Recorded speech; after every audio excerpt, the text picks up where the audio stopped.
வணக்கம் ஓம் நமச்சிவாய. நம்ம இன்னைக்கு எதை பற்றி பேச போகிறோம்னா, பச்சை கற்பூரம் அப்படின்ற ஒரு பொருள் இருக்கு. அதை பற்றி தான் பேச போகிறோம். நம்ம வீட்டில் பண வரவு வரத்துக்கு நிறைய வழிகள் இருந்தும் சரியாக பண வரவு வராது.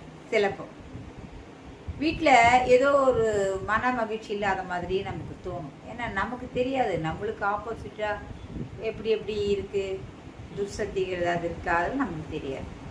இந்த பச்சை கற்பூரத்தை நீங்கள் பூஜை அறையில் ஒரு 2 பீஸ் ஒரு ஓரமாக வச்சுருங்க. விளக்கு ஏற்றுறீங்க இல்லையா, அந்த விளக்கில் கொஞ்சமாக அந்த பச்சை கற்பூரம் போட்டு ஏற்றுங்க.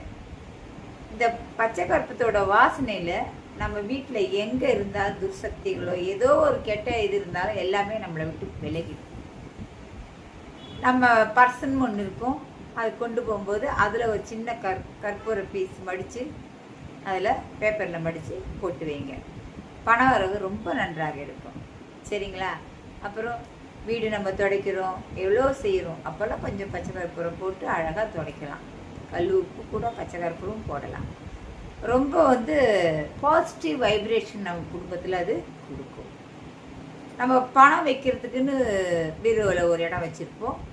அந்த மாதிரி இடத்துல பணம் வைக்கின்ற இடத்துலையும் நாம் பச்சை கற்பூரத்தை கொஞ்சம் வைக்கணும்.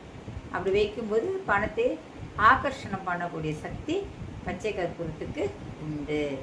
அதனால் நீங்கள் இந்த வழியிலெல்லாம் பச்சை கற்பூரத்தை வைத்து பலனடையுங்கள். எனக்கு தெரிஞ்சது நான் சொல்கிறேன். சரிங்களா? ஓகே, நாளை மீண்டும் சந்திப்போம்.